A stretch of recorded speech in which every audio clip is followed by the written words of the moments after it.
musique de Georges Delerue, Le Mépris pour rendre hommage à Brigitte Bardot. Une musique tout à fait exceptionnelle d'ailleurs, une musique classique. Georges Delerue est sans doute l'un des plus grands compositeurs contemporains qui avait réalisé également pour François Truffaut La Nuit américaine. Et cette musique qu'on peut écouter, réécouter et qui donne le frisson. Et c'est bien le plus important lorsqu'on écoute une musique ou une chanson, un frisson intact et qui correspond si bien au moment que nous avons vécu ce matin en regardant le cercueil en osier de Brigitte Bardot pénétrer dans l'église de Saint-Tropez. On est avec Sabrina Medjaber, avec Éric Revel, avec Georges Fenech, avec Gauthier Lebret, avec Olivier Guénec. Et nous sommes avec Mireille Mathieu qui a interprété, très ému, Mireille Mathieu. Mireille Mathieu est avec nous, je crois. Oui, bonjour Monsieur Pascal Praud. Oui, j'ai interprété une très belle mélodie classique, Panis Angelicus. Le Panis vraiment, Angelicus. Qui est une mélodie classique magnifique. Vous étiez très amie avec Brigitte Bardot, vous étiez très émue. Qu'est-ce qui vous a frappé ce matin durant la messe ? Alors, je vais vous dire, je n'étais pas très amie. J'ai eu la chance et l'honneur de l'année dernière au mois d'août, grâce à Madame le maire de Saint-Tropez, Sylvie Siri, de pouvoir, j'avais un rêve, de pouvoir lui parler, lui dire mon admiration. Ce que j'ai pu vivre en août, ça a été extraordinaire avec Brigitte. Je l'ai eu au téléphone, je lui ai dit, je lui ai parlé de mon admiration pour elle, on a parlé des Marianne, parce que elle a été la première Marianne, j'étais la deuxième, et je lui disais que c'était un monument dans le monde entier. Elle représentait la France dans le monde entier. C'est la beauté même. Je lui ai dit tout ça. Après, elle m'a dit, vous savez, je suis humble, on a parlé des animaux. Elle m'a dit, Mireille, faites-moi une promesse, si vous pouvez parler des animaux. Pendant l'été, il y a 200 000 chiens et chats qui sont abandonnés dans les refuges. Et faux, c'est inadmissible. Et elle avait raison qu'on puisse jeter un animal ou un chat. C'est la tendresse même, c'est l'amour même. Ce sont des compagnons merveilleux pour les enfants, pour les personnes âgées. Donc je vous promets que chaque fois quand j'ai l'opportunité de parler de Brigitte, je le fais. Et c'était quelqu'un d'étonnant. Après je lui ai dit, vous savez Brigitte, je suis gaulliste. Elle m'a dit, mais moi aussi. Et alors, quand on a terminé notre conversation, j'ai parlé des chats de ma maman aimait les chats et les chiens, elle m'a dit, je vais vous embrasser ma petite sœur. Et je lui dis, si vous le permettez Brigitte, je vous embrasse ma grande sœur. Et aujourd'hui, je suis allée dire au revoir à ma grande sœur, sous un soleil extraordinairement bleu, et une cérémonie très, très émouvante, très belle, avec les fleurs, les couleurs qu'elle aimait, ses amis, et surtout tout Saint-Tropez. Saint-Tropez était là, applaudissait, on sentait l'émotion qui était palpable de tout le public. Et il y avait du public étranger, j'ai vu des pancartes en anglais. Elle représentait la France dans le monde entier. Dans le monde entier. C'est la France. Moi, je suis venue être là, Madame Brigitte Bardot et la France. Merci beaucoup, j'allais dire merci beaucoup Brigitte Bardot, merci beaucoup Mireille Mathieu, mais c'est vrai qu'il y a une passerelle entre Brigitte Bardot et vous, c'est un monde qui est enfoui, vous arrivez de ce monde des années 60, d'un monde où la France rayonnait fortement dans tout le monde entier, Brigitte Bardot, mais également Mireille Mathieu, vous êtes une vedette internationale, et c'est vrai que ces figures tutélaires aujourd'hui ont sans doute disparu, la fragmentation est la règle, alors c'est vrai que le monde a changé, vous êtes arrivé dans un monde où il y avait une télévision, et il y avait 3 radios, aujourd'hui. Voilà, aujourd'hui le numérique a fragmenté tout cela, bien évidemment le monde est différent, mais c'est vrai qu'on a parfois la nostalgie, même souvent la nostalgie de ce qui a été, de ce qui n'est plus. Merci vraiment Mireille Mathieu, merci beaucoup à vous. C'est moi qui vous remercie, et si vous le permettez Monsieur Pascal Praud, j'aimerais vous souhaiter une merveilleuse année 2026, ainsi que tous les auditeurs d'Europe 1. Joie, bonheur, amour et paix. Voilà. Et vous avez laissé un souvenir inoubliable lorsque vous êtes passé dans notre studio. Votre gentillesse, mais aussi votre talent, et puis ce moment qu'on avait passé ensemble. Olivier Guénec, qui est le plus jeune d'entre nous, a désormais plusieurs photos et un grand poster qu'il a mis dans sa chambre de vous. Tout à fait. Et il s'endort le soir en vous regardant, en chantant mille colombes et en vous regardant. Et que, lui dire la bonne année, elle vient après Noël. La bonne année. La bonne année, elle vient après Noël. C'est un cadeau du ciel. Vous savez que j'ai vu Claude Lelouch dimanche. J'ai vu Claude Lelouch dimanche. On était au concert de Didier Barbelivien qui a chanté pendant 3 heures. Didier Barbelivien, quand il est sur scène, il n'arrête plus. Donc il a chanté pendant 3 heures. Peut-être alors il a parlé 2 heures, il a chanté 3 heures. Et il y avait Claude Lelouch qui était là. Et à chaque fois que je jouais Claude Lelouch, je lui dis La bonne année, qui est un film merveilleux, et dans lequel vous jouez. Non seulement vous tournez, vous chantez, mais vous jouez, vous êtes chez Michou. Il y a un plan séquence, et c'est là qu'on voit que Lelouch était formidable. Michou, mais c'est un plan séquence. Vrai. Regardez La bonne année, c'est un plan séquence qui dure peut-être 2 minutes 30. C'est un exercice de style exceptionnel, et on finit sur Mireille Mathieu qui est assise. Plan séquence. Je ne sais pas combien de fois il a refait ce plan séquence, mais vraiment c'est du cinéma. Et la musique de Francis, les magnifiques musiques. Exactement. Merci Mireille. Et bonne année à vous. Pascal Pro. Bonne année. Il est 16h09, la musique du mépris.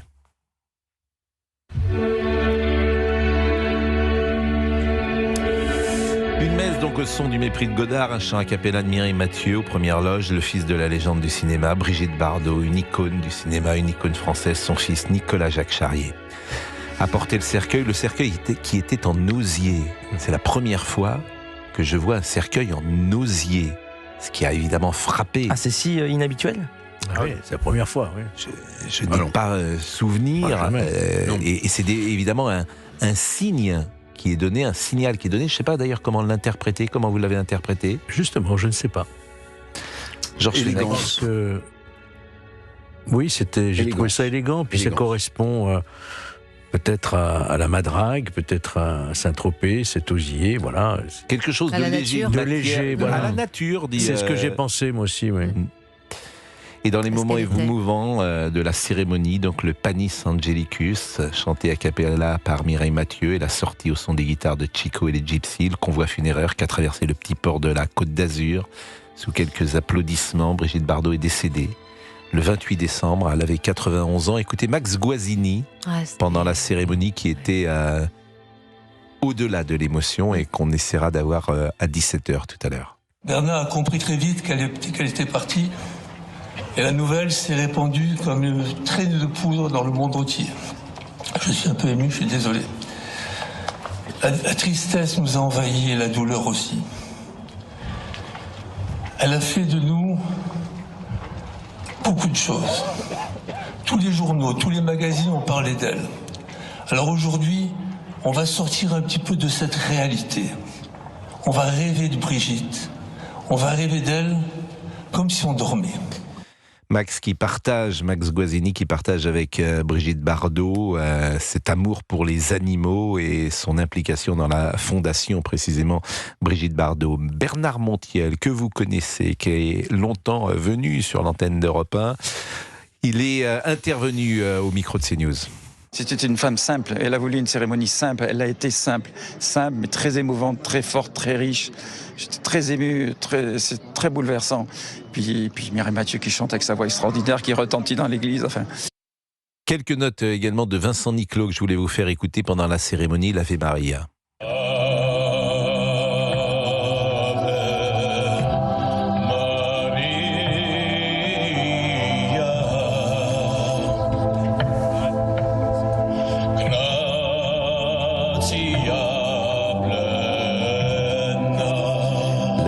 De Schubert, le fils de l'acteur Jean-Paul Belmondo était là, l'humoriste et acteur Raphaël Mizrahi, le défenseur des baleines Paul Watson. C'est vrai qu'il n'y avait pas beaucoup de représentants du cinéma français, mais c'est vrai que Brigitte Bardot ne tourne plus depuis 1973. C'est vrai qu'il n'y avait pas beaucoup personnalité du monde artistique, mais c'est vrai que... Pourquoi, selon vous ? Mais parce que tous les amis de Brigitte Bardot sont morts. C'est aussi simple que de cela. C'est qu'Alain Delon est mort, Belmondo est mort, Brialy est mort, tous ceux, Jeanne Moreau est morte, Jean-Louis Trintignant est mort, Roger Vadim est mort. Vous savez, si vous voulez du monde à votre enterrement, il faut mourir jeune, quoi. Des amis, il faut mourir jeune. C'est une des dernières grandes stars. Peut-être la dernière. Bah, en tout Moi, cas, j'étais en train de réfléchir qui encore de cette période-là. Oui, j'ai pensé à peut-être Catherine Deneuve, on peut dire. Oui, alors Catherine Deneuve est plus jeune, et beaucoup plus jeune, même, quoi, beaucoup plus jeune. Elle est en tout cas plus jeune. Catherine Deneuve est évidemment une vedette, une très grande vedette internationale. Mais c'est vrai que c'est ce que je vous disais tout à l'heure. Qu'est-ce qui signe notre époque, entre autres? C'est la fin des stars. C'est difficile d'ailleurs de savoir pourquoi. Fin des stars en politique, fin des stars en journalisme. Vous savez, nous, on est rentrés, Éric Revel et moi, dans une période, dans les années 85, où il y avait Jacques Chancel, Bernard Pivot, Philippe Labro, Yves Mourouzi. Il y en a peut-être moins aujourd'hui, mais ça existe encore. C'était des monuments. Les gens que je cite là étaient perçus, en tout cas moi je les percevais comme des monuments. Je ne pense pas, Éric, que notre génération est perçue comme nous percevions les gens que j'ai cités là. Je ne pense pas que Gauthier Lebret nous imagine, ou quand il est entré dans ce métier, et la même relation que vous pouviez avoir même avec Roger Coudert, Thierry Roland, dans le domaine du sport, et puis je pourrais en citer bien d'autres. C'est-à-dire que l'éclatement, la fragmentation, les figures titulaires qui n'existent plus, les figures centrales qui n'existent plus. Est-ce que le public n'en veut plus? Plus de stars? Je ne peux pas donner de réponse, mais je pense que l'une des réponses peut-être, c'est que les moyens d'information, vous voyez, les réseaux sociaux font qu'en fait tout est hyper rapproché, hyper visible tout le temps. La star, par définition, au cinéma ou ailleurs, c'est celle qu'on peut voir à la télé ou qu'on peut entendre à la radio, mais qu'on ne croise pas forcément, qu'on ne voit pas sur les réseaux sociaux. Et cette proximité aujourd'hui fait que le statut même, à mon avis, il s'est un peu érodé. Et puis, Pascal, on est nostalgique tout simplement aussi d'une période, alors on peut dire, comme vous l'avez dit justement, où la France rayonnait, mais on est nostalgique aussi de notre propre jeunesse, du temps qui a passé. Alors, c'est possible. Moi, je donne une autre explication. C'est que la rareté de la télévision, c'était rare d'en faire de la télévision. Yves Mourouzi, il y avait 2 chaînes, donc évidemment, c'était une immense vedette comme Léon Zitrone. Aujourd'hui, tout le monde fait de la télévision. Mais dans les autres domaines, il y a des stars. Ah non, il n'y a plus de stars. Non, regarde en politique. Il n'y a plus de stars. Où elles sont, les stars politiques? Il n'y a plus de stars. Il n'y a plus de stars au cinéma. Il n'y a pas l'équivalent d'un Alain Delon dans le cinéma français, dans le sport, ni d'un Jean-Paul Belmondo. Dans le sport, il y en a. C'est le seul domaine. C'est le seul, oui. Parce que là, tu ne peux pas tricher. En télé, Cyril Hanouna est une star, par exemple. Oui, il y a quelques... Mais vous aussi, vous voulez pas l'entendre. Mais oui, non, mais voilà. Arrêtez, mais si, bon, bah, arrêtez. Mais je veux si. dire, ça, c'est pas. Si. Nous ne parlons pas là des mêmes choses. Mais je pense que Cyril, vous avez raison.